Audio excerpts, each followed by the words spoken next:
that classical? Would you call that classical? Classical means a lot of different things to a lot of different people, and that's one of the reasons that I'm not a huge fan of the word classical. So in this video, I'm going to give you 3 reasons why I don't think it's the best word, and also I'll tell you what I think it means, and then why I think it's awesome, even if, and especially if, you play other styles and other genres of music, so jazz or metal or folk or anything else, why I think it's great to study. I'm Alan Matthews from Classical Guitar Shed, and we're just going to dive right in. Number 1 reason why I'm not a big fan of the word classical. Number 1 reason why I'm not a big fan of the word classical, I don't really think that people know what it means. What does the word classical mean? It means a lot of different things. For guitar, classical guitar is a particular instrument. It's this instrument with the nylon strings. It's also the way that we play it or the way that we study it and the music that we play. Classical is a particular period of music lasting from about 1750 to 1830, roughly the dates there. And so that's a very specific genre and style of music, period of music right in there. But do people know that? Or is it just in the ether somewhere and they have a connotation of it? I don't know. So does that mean, if you didn't know that it was from 1750 to 1830, does that mean that it's just all composed music or all old music, stuff from before 1900? Like, what is classical exactly? And if you don't know the literary definition of it, then it can be a really confusing word. So in that way, it's really vague. It doesn't describe anything specific to most people. It's just an idea. A lot of people, for instance, really like movie soundtracks. They may love the love theme to Romeo and Juliet or some piece of music that they've composed, the Indiana Jones theme or the Star Wars theme. They're like, that's amazing, that's a great piece of music. Well, technically that is classical. And it's because it's been composed, it's been performed. It's been written by a composer, and then it's been performed by classical instruments, violin, piano, all these kind of instruments. But a lot of people don't associate that with classical music. They think of it as movie music. So number 2 reason is that it can come off stodgy and antiquated, which was what I was just speaking to. Conjures images of powdered wigs and tights. It seems like of a different time with no practical purpose or application in today's world. And number 3, I think it sometimes alienates people. So the word itself can sound elitist, or it can just give people an identity conflict. They think, I'm not a classical music type of person. You know, I'm listening to blues while I'm working in my yard. I'm not really a classical type. And so I think that creates this conflict with the idea of classical anything, and that with the word classical and the identity of a lot of people. And also it can be intimidating.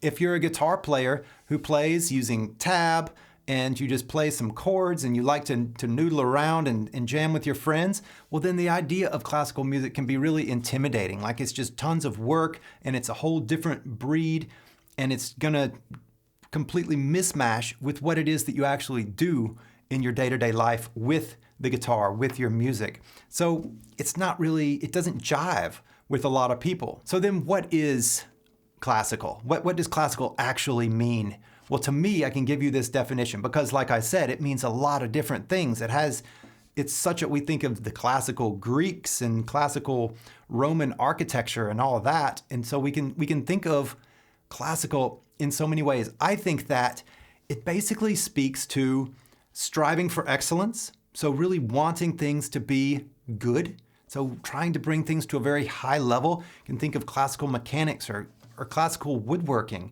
to where, and this brings in the next thing, which is we use the methods that have been passed down. So we build on what people before us have done. We study their methods, study their techniques, their practice methods, how they do things, we build on them, and we strive for excellence in our own playing. It doesn't mean that non-classical players don't strive for excellence, because clearly they do.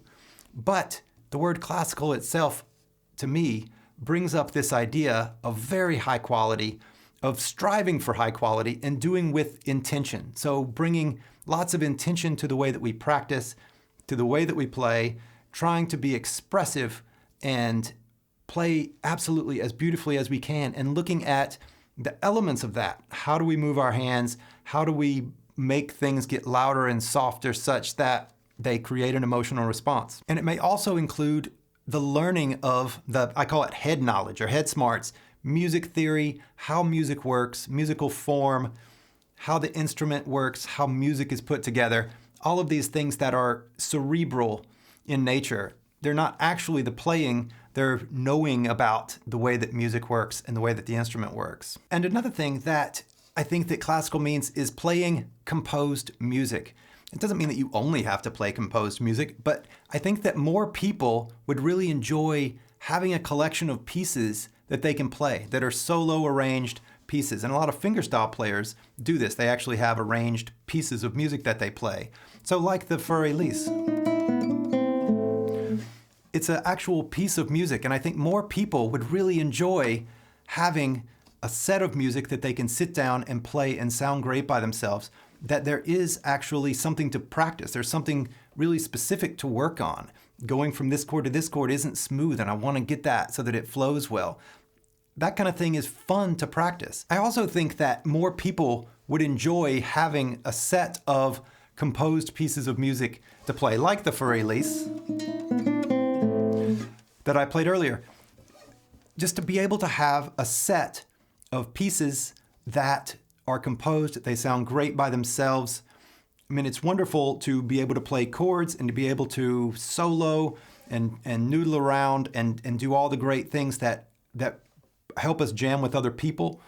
That's all great, but it's also wonderful to have some music that you can dig your teeth into and really perfect and hone and polish and work out, so that when you're sitting alone at home, which is increasingly how we live our lives, especially as we age, we generally spend more time alone, most of us. It's nice to have some pieces that we can play and work on, and the goal is very clear. These are the notes, here's how to play it. Can I play it, and can I bring it to life and play it with expression and meaning? I think more people would really enjoy that. So at the beginning of this video, I promised I would say how studying classical guitar was really good for other genres of music, like blues or metal or anything that you happen to play. So there's a few reasons. The first one is just technical.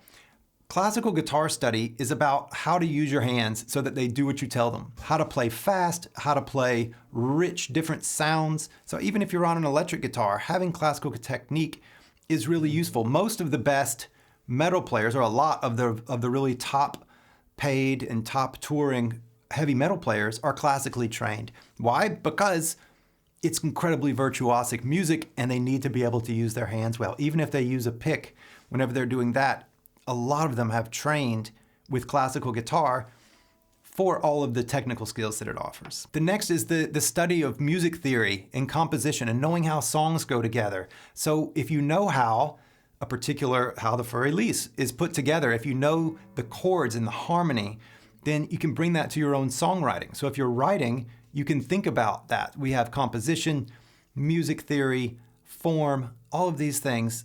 Playing classical music really helps us to learn and understand that. There's also the benefits of interpretation and expression. And this is a subject I'm very passionate about. I love this about playing this music and playing this instrument, is that it gives us a particular vessel in order to work on these things. So to be able, like the Für-Elise again, how am I going to play these notes? I'm going to start small and I'm going to get louder as I go.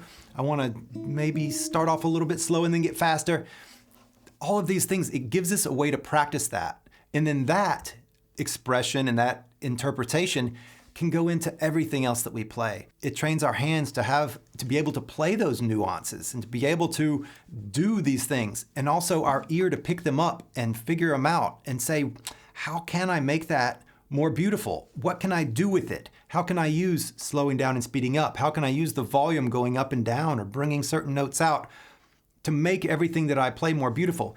And you start hearing more in music, other people's music, and also finding more ways in your own music to bring those little moments of beauty to it. And it just richens the entire experience immensely. And then lastly, I think it's great for performance skills because these are composed pieces of music that we oftentimes play. So if I'm playing that same piece there, if I'm going to play it for people, there is a particular way to play it. I can't just noodle my way out of it. And like Miles Davis said, there are no wrong notes. You just move a half step and it goes. Well, there are if the notes are composed and everybody knows them. If I hit a clunker in Fur Elise, you're going to know it because you know Fur Elise. And so we love to hear these pieces and we also know them. We love to hear them because we know them. And so it gives us an extra little challenge whenever we're sharing them with people. And so that builds our focus and concentration. It builds our ability to sit down and deal with nerves and play for people. So the performance skills that it helps with, I think, are really helpful, regardless of what other kind of music you're playing most of the time or the rest of the time. So these are some ways I think that classical guitar is absolutely amazing, regardless of what style you actually play. I just think that is for a lifetime of music, it is such a good foundation to build at any stage, even if you've already been playing for 40 years, to be able to dig into a little bit of structure and intention with the way that you're using your hands, the way that you're using your body, the way that you're hearing music and bringing it about. I think it's just an amazing study. And if you'd like to study more of this, I have a full program. You can find a link down below this video. It's a wonderful study, whether you study with a program like mine or somebody else's or a book or anything. I think it would be a great addition to everything that you're already doing on the guitar. I'm pro classical guitar. All right, I hope you've enjoyed this video. You can subscribe if you would like to and find more videos, or look below and there are some free ebooks and also the link to learn more about studying with me. All right, have a wonderful day. Talk to you soon. Bye-bye.